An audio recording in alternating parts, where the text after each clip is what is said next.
Let's talk about the G3. The G3 is a roll-delayed, like 308 rifle designed during the 60s to replace the current firearm that Germany was using and Germany's allies. America didn't adopt this weapon. America didn't even ever really even think about adopting it.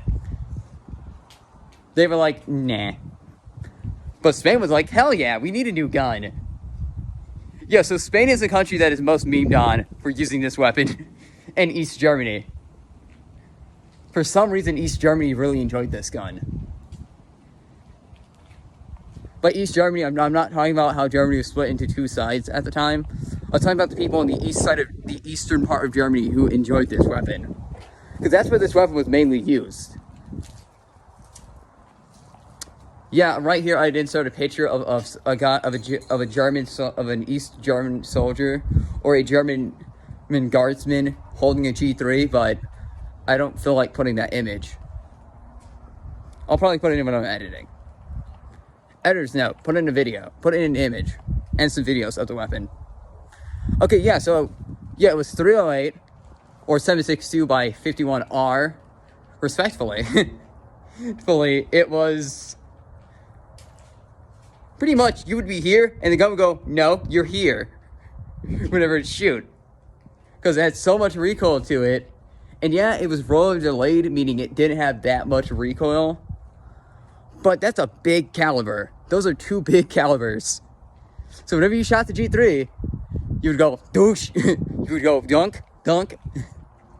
And the funny thing is that they made it automatic. It was a full automatic rifle, but with the ability to be semi-automatic. So whenever you shoot the thing in full auto, it was just do-do-do-do-do-do-do. It would just it would just get you off target really quick. You can argue that the FAL is the same caliber and uses a similar system, but the FAL had a higher cyclet rate, meaning it was able to fire faster. Meaning it was able to fire fast enough to where you can get more shots on target. Cyclet is pretty much just how fast the weapon feeds, not the fire rate. The PKM has a really high cyclet rate, but a low fire rate. We love you, PKM. Yeah, but the G3 didn't have a high enough cyclet rate to be firing in full auto with that caliber. Neither did the FAL, but I love the FAL. And I'll make a video on that later. But yes, the G3 was an interesting weapon for its time. They did make some integrally suppressed variations of it. The G3 SD, which some of them had collapsible stocks like the MP5, and some didn't.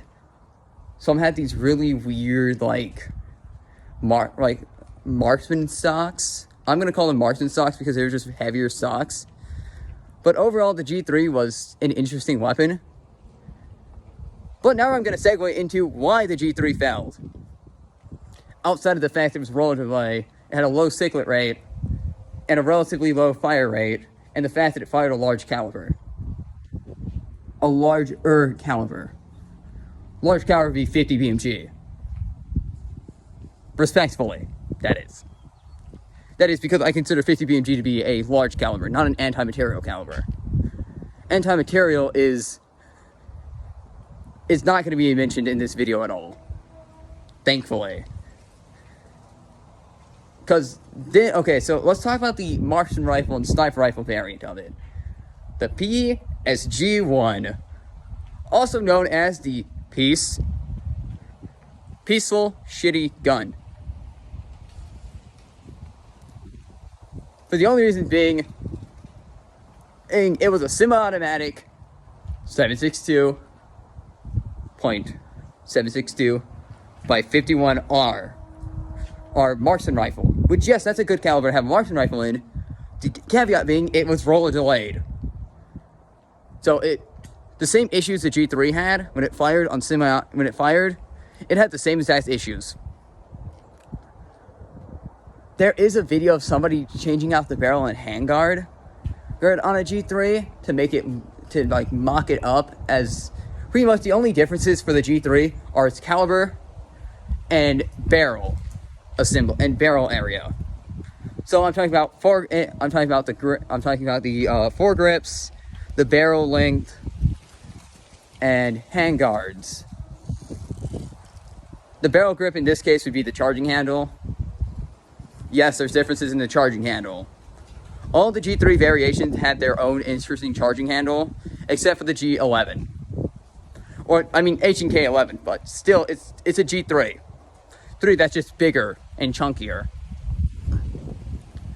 And was not MagFed. I'll explain the lore behind that later.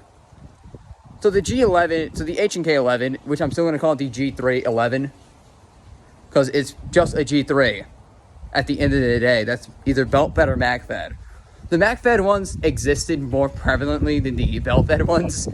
One, the H and K11 was shitty, to say the least.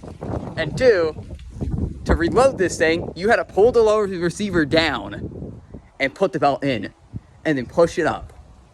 On the MagFed ones, you didn't have to do any of that, and it had a better rate of fire because it wasn't relying on a belt mechanism, on a belt and a little. So it wasn't just doop doop doop doop. It was just dun dun dun dun. Because on belt feds, you can't have a stupidly high rate of fire sometimes, because the gun needs to wait on the belt to move. The gun has to move the belt.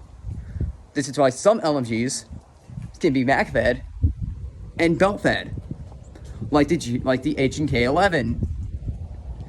It wasn't technically mag-fed, but there were variations of the G3 and G3 parts being put onto this weapon. Point is that people hated this gun sometimes, but it also had a retractable charging handle, which means the charging handle folded whenever you're done using it. So that was a neat feature. That carried on nowhere. Literally, it didn't go anywhere. It was on one or two guns. I guess there are some MP5s that have it. Yeah, but they're heavily modified, Roy. Yeah, I know. But yeah, the G3 SD was a thing. It was just take the MP5 SD and just make it bigger. It was the same thing. It was just a 308 integrally suppressed G3. Oh yeah, the G3 would later on get a 5.56 variation. And it was called the G51 and or HK51. It depends on where you got your information. Yeah, the G3 was interesting in that sense. It had also a 5.56. It also had a 5mm variation of it, which I'm not going to talk about because that's Fallout Universe stuff. Well, okay, I should include it because it's part of the G3 history. And it's also some extra little video game trivia. In Fallout, there's a 5mm round. It's like 5.56, but it's like the 308 of the 5. It's like what 308 is to 5.56 is to 22. It's all the same stuff. It's like almost exactly the same as 5.56. That's the only real difference, is the naming scheme. And that's missing a few centimeters, and it's missing a couple of millimeters. Pretty much, it was. Remember how I said that the cyclet rate wasn't high enough to fire? Even in Fallout, the cyclet rate wasn't high enough for the gun to work properly. Probably because they looked at real G3s to make this thing. Bethesda, take notes. Notes of what you've done before and worked. Another silly issue with this gun is that it was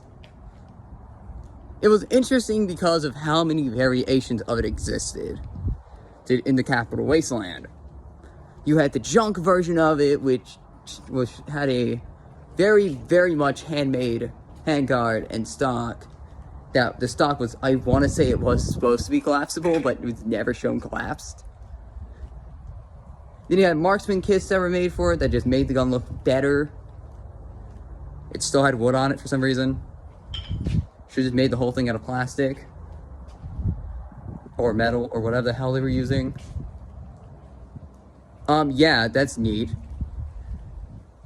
And oh yeah, and there was also variations of it that didn't have a stock and a shorter handguard with a larger optic on it. By large optic, I'm referring to a 6 times optic. And yes, it's an optic, not a scope. If you want to argue with me, Google it. Because optics require a battery or a magnifying lens. Scopes are just magnifying lenses.